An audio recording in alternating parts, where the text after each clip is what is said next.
இந்த அர்ஜுன் சாருக்கு என்ன ஆச்சு? அவ தான் ஏற்கனவே ஒரு வேண்டாம்னு கழட்டிட்டு விட்டு போயிட்டால.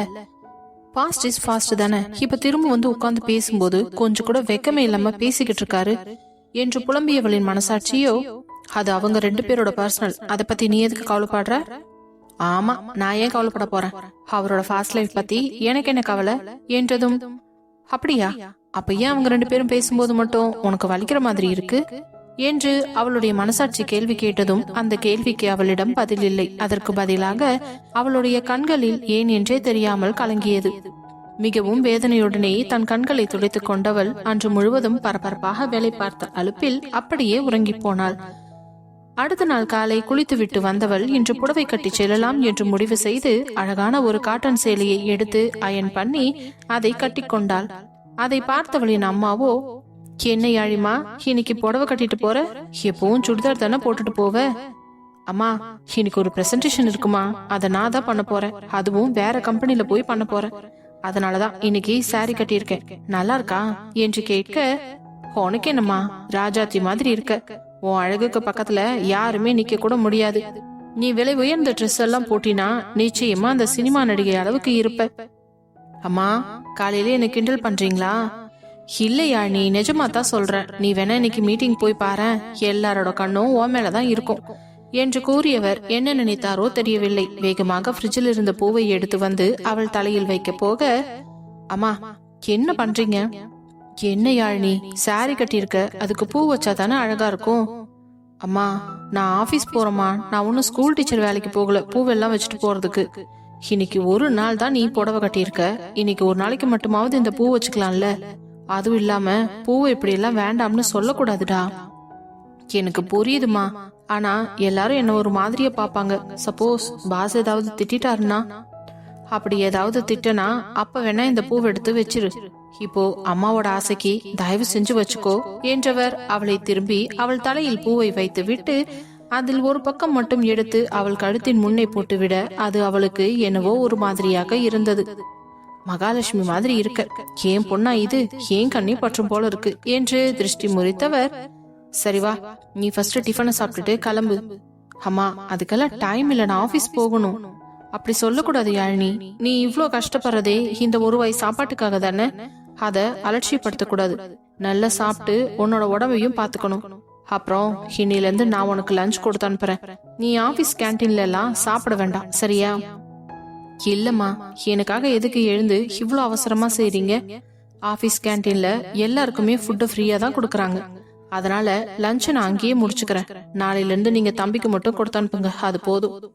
சரி, பரவாயில்ல. ஆனா இன்னைக்கு ஒரு நாளைக்கு நீ எடுத்துட்டு போ. உனக்கு ரொம்ப பிடிச்ச வெஜிடபிள் பிரியாணி செஞ்சிருக்கேன். வாவ் அம்மா, அது கூடவே ஆனியன் ரைத்தாவும் வச்சிருக்கேன்.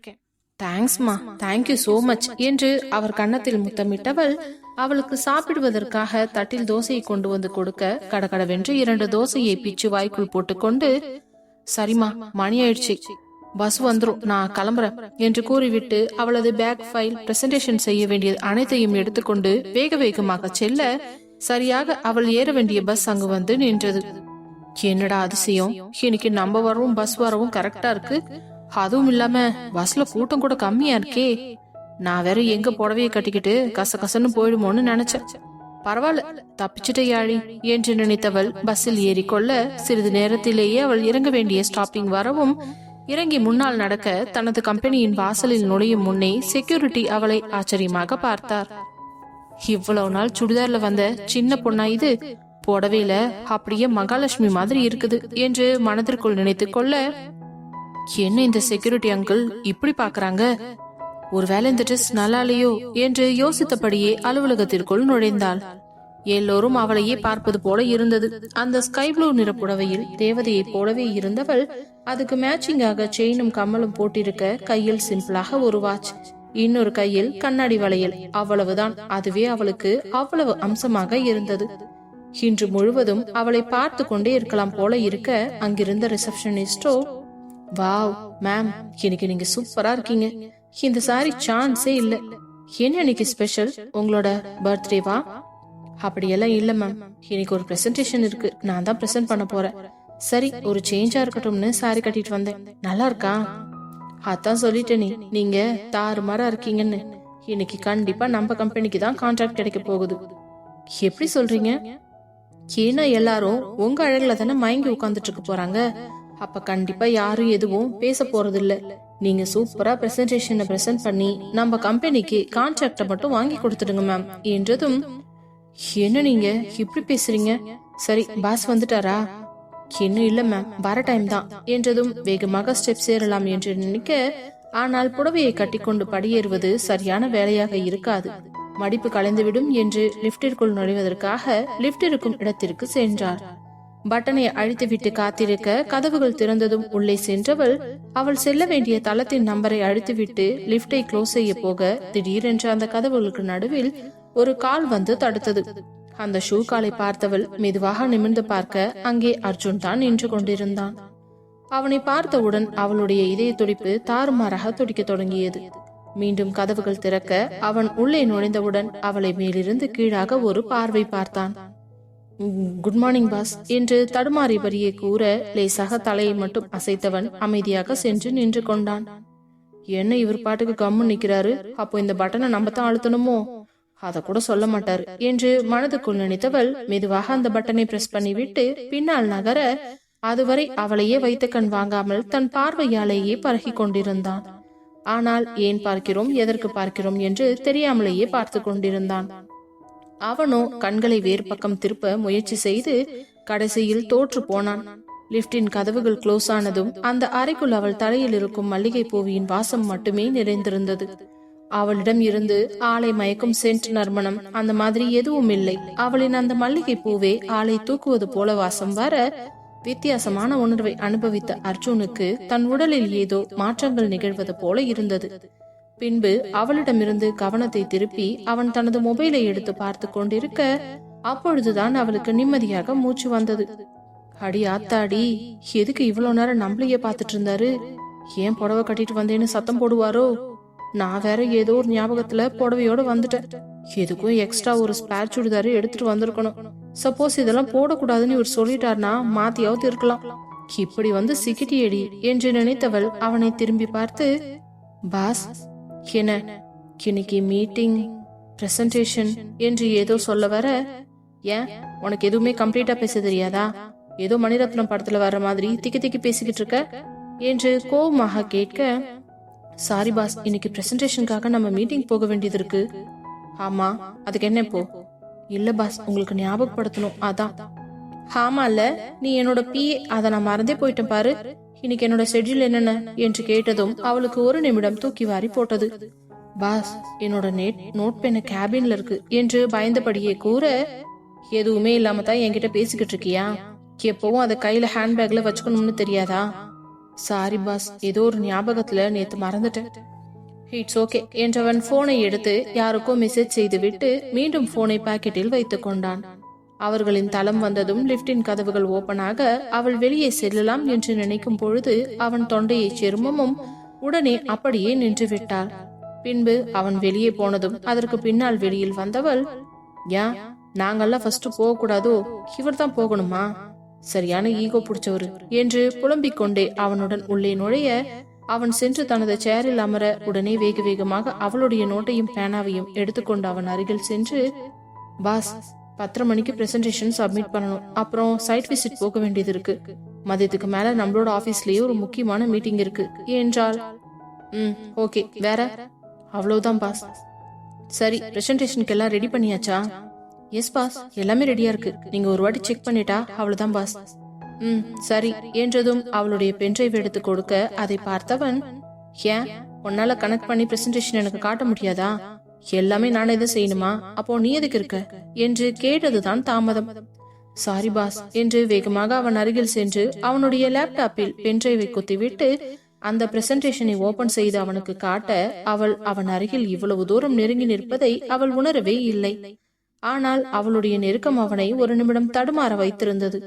அவளுடைய ஆடை தன்மேல் உரசி கொண்டிருக்க அதில் கூந்தலில் இருந்து வரும் மல்லிகையின் வாசம் வேறு அவனை அசைத்து பார்த்திருந்தது. அதற்குள் அவள் பிரசன்டேஷனை போட்டு ஆன் செய்து விட்டு, பாஸ் இதுதான், நீங்க பாத்துட்டு சொல்லுங்க. சரி ஓகே, நீ உன் சீட்டுக்கு போ. இல்ல பாஸ், நான் இங்கேயே இருக்கிறேன் என்று கூற, நீ இங்க இருந்தா என்னோட கான்சென்ட்ரேஷன் மிஸ் ஆகுது என்று மனதுக்குள் நினைத்தவன், போன்னு சொன்னா போய் யாழினி என்று சத்தமாக கூற அவன் எதற்காக அப்படி சொன்னான் என்று அவனுக்கு மட்டும்தான் தெரியும். ஆனால் அது யாழினிக்கு புரியவில்லை. இருந்தாலும் அவன் கோபமாக பேசுகிறான் என்று நினைத்து மனதில் நொந்து கொண்டவள் வேகமாக தன்னுடைய சீட்டில் சென்று அமர்ந்து கொண்டு அங்கிருந்த சிஸ்டத்தை ஆன் செய்து அவள் முடிக்க வேண்டிய வேலைகளை எல்லாம் கடகடவென்று செய்து கொண்டிருந்தாள். அதே நேரம் அவனும் பிரசன்டேஷனை தீவிரமாக பார்த்து முடித்தவன், பரவாயில்ல, நல்லா தான் ரெடி பண்ணிருக்கா, பாக்கிறதுக்கு டம்மி பீஸ் மாதிரி இருந்துட்டு இவ்ளோ பக்காவா ரெடி பண்ணிருக்கா. அதான் யாரையும் உருவத்தை பார்த்து டிசைட் பண்ண கூடாதுன்னு சொல்லுவாங்க போல இருக்கு.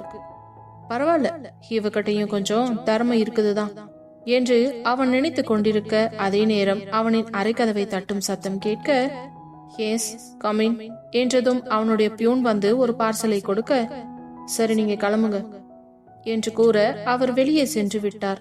உடனே யாழினி என்று அழைக்க, எஸ் பாஸ் என்றவள் வேகமாக அவன் அருகில் வந்து நின்றதும், இது உனக்கு தான், ஓபன் பண்ணி பாரு. எனக்கா பாஸ், இதுல என்ன இருக்கு? ஓபன் பண்ணி பாருன்னு சொன்னேன் என்றதும், எஸ் பாஸ் என்றவள் அந்த பார்சலை ஓபன் செய்து பார்த்தவளுக்கு ஒரு நிமிடம் தூக்கி வாரி போட்டது. அதை பிரித்து கையில் எடுத்தவள், பாஸ் நிஜமாவே இது எனக்கு தானா? ஆமா, என்னோட பிஏ எப்ப பாரு நோட்டு பேனாவும் வச்சுட்டு திரிஞ்சிட்டு இருக்க கூடாது. இது எப்பவுமே உன்னோட கையில இருக்கணும், புரிஞ்சுதா? என்னோட அப்பாயின்மெண்ட், என்னோட ஷெட்யூல்ஸ், நம்ம பிசினஸ் சம்பந்தப்பட்ட டீடைல்ஸ் எல்லாமே நீ இந்த டேப்ல தான் ஸ்டோர் பண்ணி வைக்கணும். நான் எப்ப கேட்டாலும் டக்கு டக்குன்னு பார்த்து சொல்லணும். அதை விட்டுட்டு இனிமே நோட்டையும் பேனாவையும் தேடிக்கிட்டு இருக்காத, புரிஞ்சுதா? Okay boss. சரி, நீ போய் இதை ஆக்டிவேட் பண்ற வழி பாரு என்றதும் வேகமாக தன்னுடைய சீட்டில் சேர்ந்து அமர்ந்தவளுக்கு ஒரு நிமிடம் இங்கு என்ன நடக்குது என்று ஒன்றுமே புரியவில்லை. ஆப்பிள் டேப், இதையெல்லாம் அவள் கையால் தொடுவாள் என்று கனவில் கூட நினைக்கவில்லை. இது எவ்வளவு விலை இருக்கும், இதை எனக்காக வாங்கியிருக்கிறாரா என்று நினைத்தவள் ஆசை தீர அதை பார்த்து கொண்டிருக்க, இன்னும் எவ்வளவு நேரம் அப்படியே பார்த்துட்டு இருக்க போற, சீக்கிரமா அதுல வேலையை ஸ்டார்ட் பண்ணு. எஸ் பாஸ் என்றவள், எங்க இருந்தாலும் இந்த மனுஷனுக்கு கண்ணு என் மேலதான் இருக்கும் போல, நான் என்ன பண்றேன்னு பார்த்து என்ன நோன்றதையே தான் குறியா வச்சிருக்காரு என்று மனதுக்குள் நினைத்தவள் கடகடவென்று அவனுடைய ஷெட்யூல், அப்பாயின்மெண்ட்ஸ் எல்லாத்தையுமே அதில் ஃபோல்டர் போட்டு ரெடி செய்தவள், பாஸ் பினிஷ். அது எதுக்கு என்கிட்ட சொல்ற? அது உன்னோட டேப், இனிமே அது உன் கையில தான் எப்பவுமே இருக்கணும். அப்புறம் பாஸ், எனக்கு இன்னொரு டவுட். என்ன? இந்த டேப் எப்பவுமே என் கையில இருக்கணும்னு சொல்றீங்களே, அப்போ வீட்டுக்கு போகும்போதும் நான் எடுத்துட்டு போகணுமா? எஸ் அஃப்கோர்ஸ், நான் எப்ப வேணாலும் என்ன வேணாலும் கேட்பேன். அப்போ கரெக்டா நீ பதில் சொல்லணும் இல்ல? ஏன் வீட்டுக்கு போனா நான் கால் பண்ணி கேட்டா எதுக்கும் சொல்ல மாட்டியா? நோ பாஸ், யார் சொன்னா அப்படின்னு? நீங்க எப்ப கால் பண்ணி கேட்டாலும் நான் எல்லா பதிலும் சொல்லுவேன். என்னோட பிஎஃப் இருக்கணும்னா அதுக்கு ஒரு சில தகுதிகள் எல்லாம் தேவை. பட் உன்னோட விஷயத்துல நீ ஃப்ரெஷர் தான், இதுக்கு முன்னாடி உனக்கு எந்த அனுபவமும் கிடையாது. இருந்தாலும் நான் எதுக்கு உனக்கு இந்த சான்ஸ் கொடுத்திருக்கேன்னா, உன்னோட படிப்பு, அதோட சேர்த்து இன்டர்வியூல நீ அட்டன் பண்ண உன்னோட போல்டான ஆன்சர் என்றதும் அவளுக்கு ஒன்றுமே புரியவில்லை.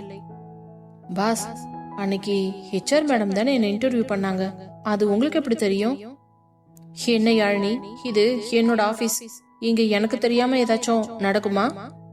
சாரி பாஸ், இது உன்னை தவிர வேற எதுவும் தெரியாதா உனக்கு? சரி போ, எனக்கு சூடான ஒரு காஃபி வேணும், அதுவும் 2 மினிட்ஸ்ல. ஓகே பாஸ் என்று அங்கிருக்கும் இன்னொரு அறைக்குள் நுழைந்து அவனுக்கு தேவையான காஃபியை போட்டு கொண்டு வந்து கொடுத்தாள். முதல் முறையாக இந்த தடவைதான் அவள் கையால் அவனுக்கு போட்டுக்கொண்டு வருகிறாள். இதற்கு முன்பு கூட அங்கு வேலை செய்யும் ஆட்கள் போட்டு கொடுத்ததை தான் எடுத்துக்கொண்டு வந்து கொடுப்பாள். அவன் சொன்னது போலவே 2 நிமிடத்தில் காஃபியோடு வந்து அவன் முன்னால் நிற்க, அந்த காஃபியை வாங்கியவன் அதை குடிக்கலாம் என்று அருகே கொண்டு செல்லும் பொழுதே அதன் நறுமணம் அவனை இழுத்தது.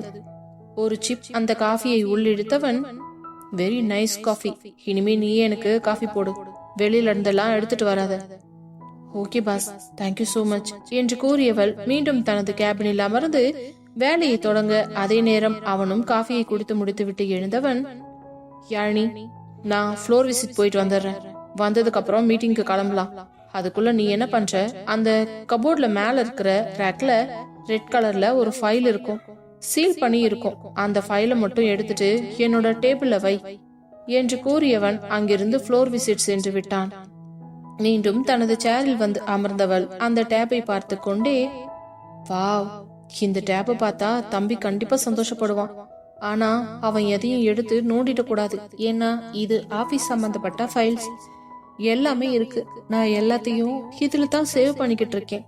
தப்பா ஏதாவது நடந்துச்சு அவ்வளவுதான், பாஸ் என்ன கொன்னே போற்றுவார் என்று நினைத்தவளுக்கு அப்போதுதான் அவன் சைட் விசிட் செல்லும் முன்பு அந்த கபோர்டில் இருக்கும் ஃபைலை எடுத்து வைக்க சொன்னது ஞாபகத்திற்கு வந்தது.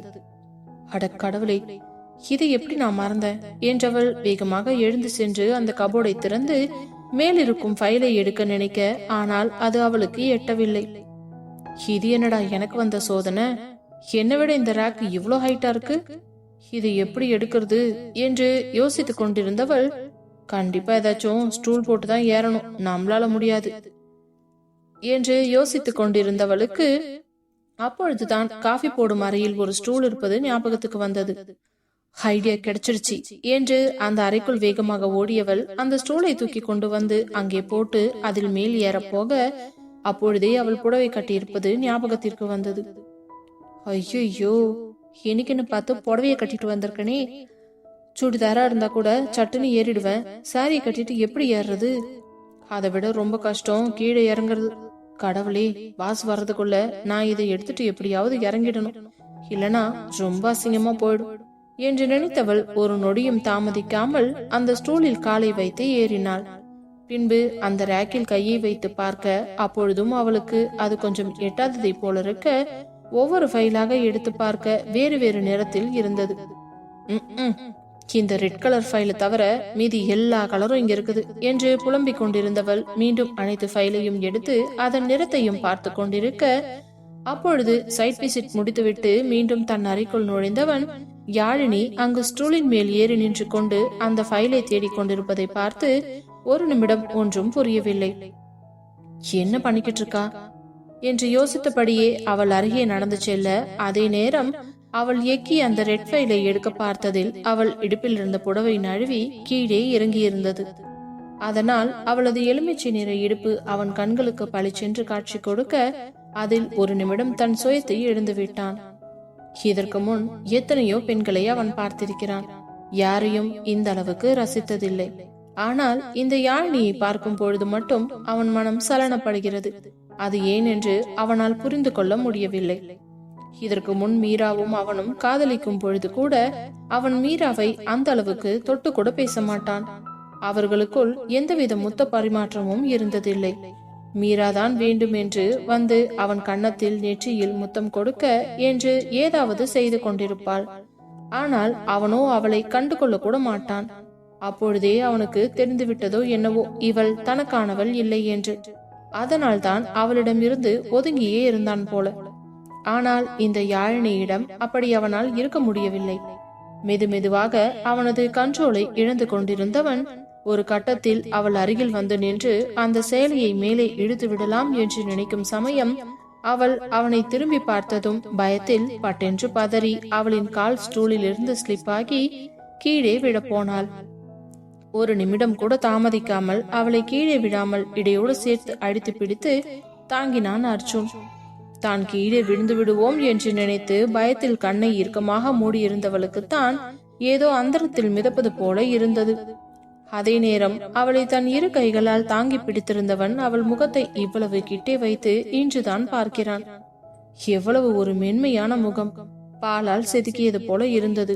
அவள் கண்களை இறுக்கமாக மூடிக்கொண்டு பயந்தபடி இருக்க, அவளின் செய்கை அவனை ஒரு நிமிடம் ஆட்டித்தான் பார்த்தது. அதில் அவள் இடையில் கொடுத்திருந்த அவன் கைகள் இறுக்கமாக அவளது இடையை அழுத்தி பிடிக்க, அப்பொழுது அவள் பெண்மை விழித்து கொண்டது. அவள் பட்டென்று கண்ணை முழித்து அவனை பார்த்ததும் பதறி கீழே இறங்க நினைக்க, அவள் திடீரென்று இப்படி குதிக்க முயற்சி செய்வாள் என்று எதிர்பார்க்காதவனுக்கு பேலன்ஸ் மிஸ் ஆகிவிட, அதில் அவள் கீழே விழப்போக அவளை பிடித்திருந்த அவனும் அவள் மேலே விட, அவளுக்கு தலையில் அடிபடக்கூடாது என்று தன்னுடைய கையை கட்டி கொண்டு சென்று அவள் தலைக்கு பின்னால் தாங்கி பிடித்தான். அவள் விழுந்த வேகத்தில் அவள் மேலே சென்று விழுந்தவனுக்கு ஒரு நிமிடம் ஒன்றுமே புரியவில்லை. இருவரது கண்களும் மிக நெருக்கத்தில் நெருங்கிக் கொண்டிருக்க, இருவரது மூச்சு காற்றும் அவ்வளவு பக்கத்தில் அவர்களை உரசி கொண்டிருந்தது. அவனின் ஹார்மோன்களோ தாறுமாறாக எகிரிக் கொண்டிருக்க பெண் அவளுக்கோ என்ன செய்வது என்று புரியாமல் அவனது இந்த நெருக்கத்தில் உறைந்து போய்தான் இருந்தாள். ஒரு நிமிடம் அவளையே பார்த்து கொண்டிருந்தவனுக்கு அவனுடைய செவ்விதழ்கள் அவளை நெருங்கி வரச் சொல்லி கேட்பது போல இருக்க, அவள் உதட்டை நோக்கி மெதுவாக அவன் குனிய அவள் பயத்தில் கண்களை இறுக்கமாக மூடிக்கொண்டாள். அவள் கண்ணிலிருந்து கண்ணீர் வழிய ஆரம்பிக்க அதற்கு மேல் அவனால் முன்னேற முடியவில்லை. தன் பின்தலையில் தட்டிக்கொண்டு தன் சுயத்தை கொண்டு வந்தவன், என்னடா பண்ணிக்கிட்டு இருக்க? வேலைக்கு வந்த பொண்ணுகிட்ட இப்படித்தான் நடந்துக்குவியா என்று மனதுக்குள்ளேயே சொல்லிக்கொண்டு மெதுவாக மேலிருந்து எழுந்திருக்கவும், பின்பு கண்ணை திறந்து பார்த்தவளுக்கு கை கொடுத்து தூக்கிவிட்டான். அதுவரை அங்கே என்ன நடக்கிறது என்று புரியாமல் உறைந்திருந்தவளுக்கு எழுந்து நின்றதற்கு பிறகு அவன் முகத்தை பார்க்கவே முடியவில்லை. சாரி பாஸ், நான் வேணும்னு எதுவும் செய்யல.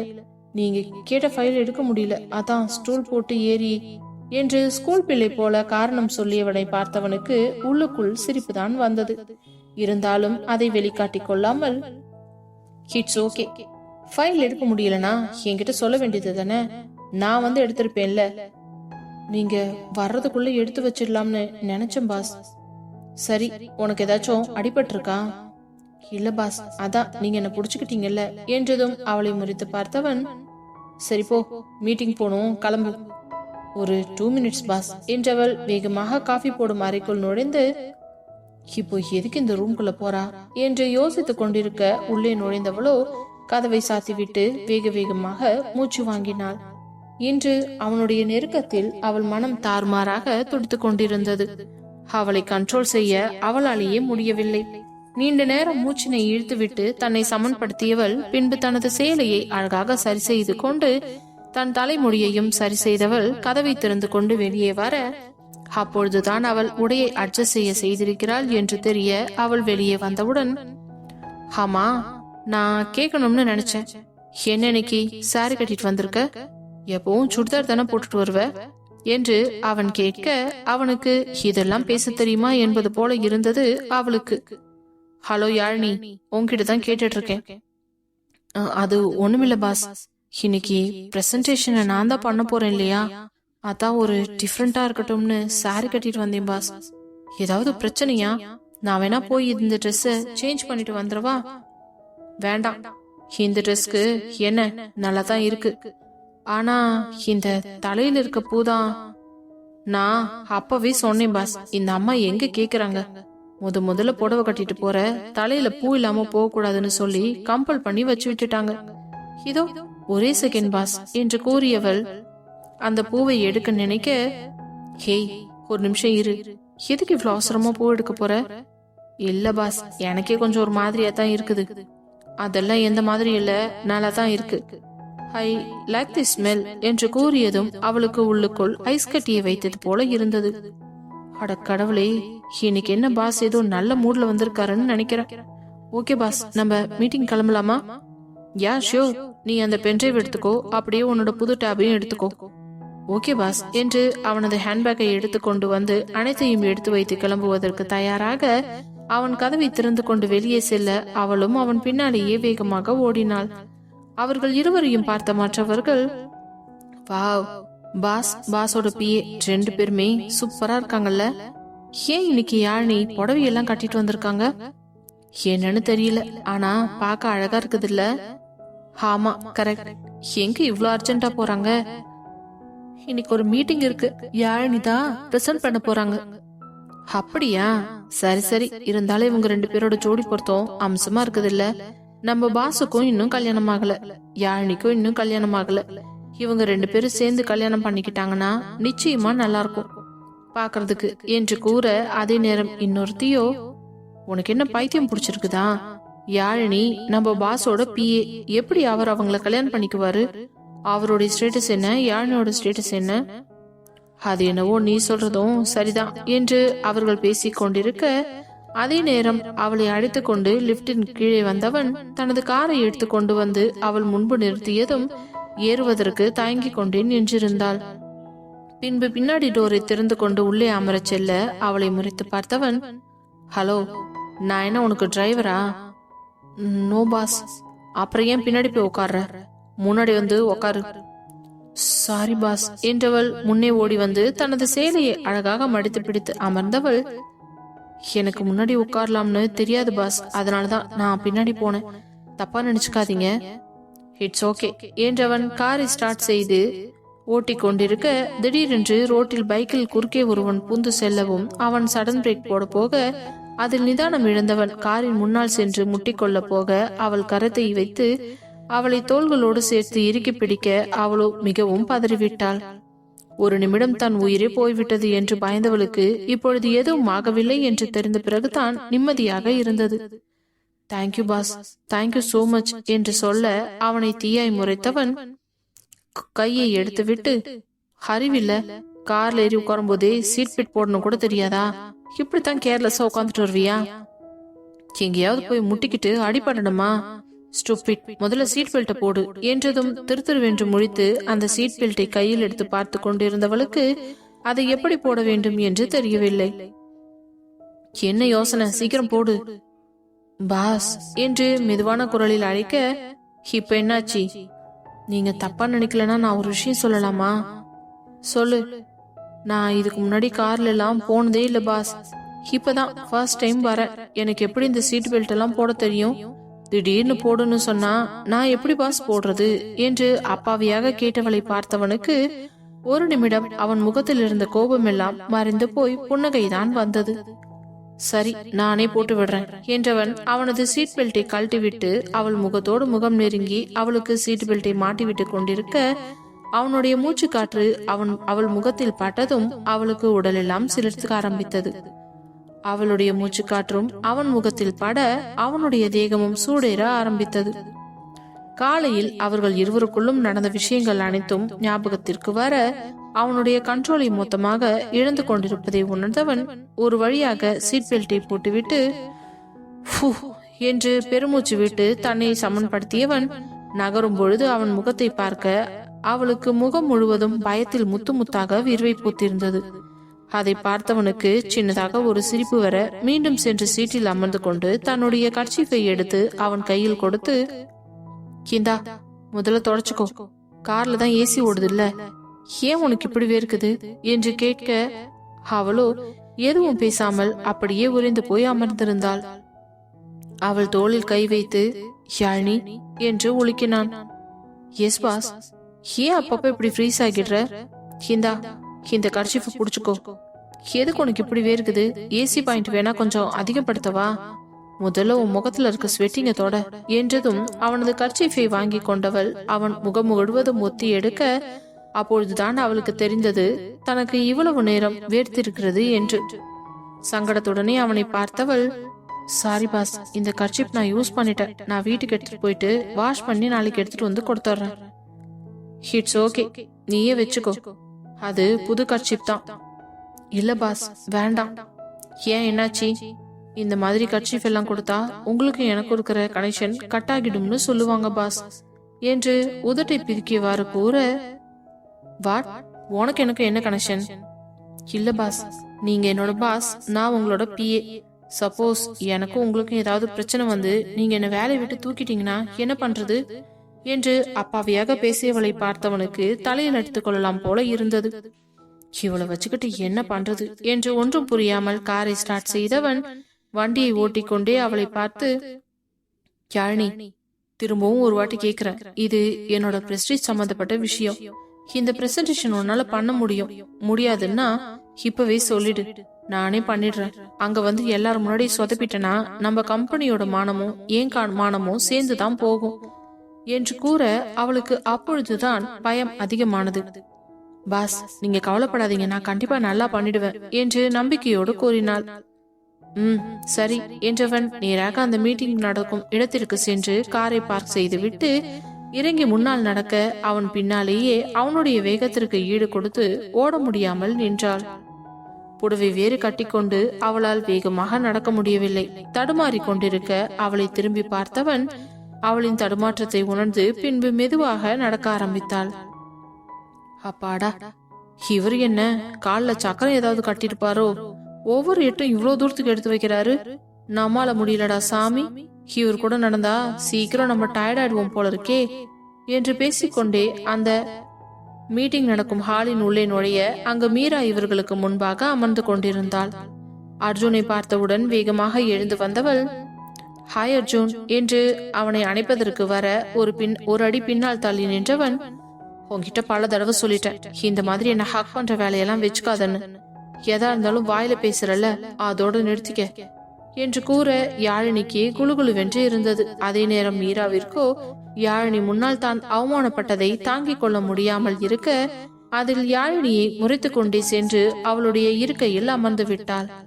பின்பு அர்ஜுன் சென்று அமர்ந்துவிட்டு யாழினியை பார்க்க அவள் அப்படியே பரிதவித்து நின்றிருக்க, அவளை அழைத்தவன் தன் அருகே இருந்த சேரில் அமரச் சொல்லி அவள் தயக்கத்துடனே அங்கிருந்த அனைவரையும் திரும்பி பார்க்க, அவன் மிகவும் பயந்து போயிருக்கிறாள் என்பதை உணர்ந்து கொண்டவன் அவள் கையை பிடித்து இழுத்து தனது பக்கத்தில் இருந்த சேரில் அமர வைத்தான். அதில் அவளுக்கு தூக்கி வாரி போட்டது. இங்கு என்ன நடந்தது என்று ஒன்றும் புரியாமல் அவனை பார்க்க, அவன் அவளை பார்த்து சிரித்துவிட்டு, ரிலாக்ஸ் யாழினி, டென்ஷன் ஆகாத, புரியுதா என்று அவள் கையை பிடித்து கொண்டு கூற, அவளுக்கு அதுவரை இருந்த தயக்கம் பயம் எல்லாம் நொடி பொழுதில் காணாமல் போனது போல இருந்தது. ஆனால் அர்ஜுன் அவள் கையை பிடித்து அமர வைத்து அவளுக்கு ஆறுதல் சொல்வதை பார்த்த மீராவுக்கு பற்றி கொண்டு வந்தது. இவன் எப்படி ஒரு பிஏ கிட்ட இவ்ளோ க்ளோஸா இருக்கான்? என்கிட்ட கூட இப்படி எல்லாம் இருந்தது இல்லையே. முதல்ல இவளை எப்படியாவது இந்த அர்ஜுன் கிட்ட இருந்து ஒரு அடியா துரத்தணும். அதுக்கு என்ன வழின்னு நானே யோசிக்கிறேன் என்று அவளை எரிப்பது போல பார்த்து முறைத்து கொண்டிருந்தாள்.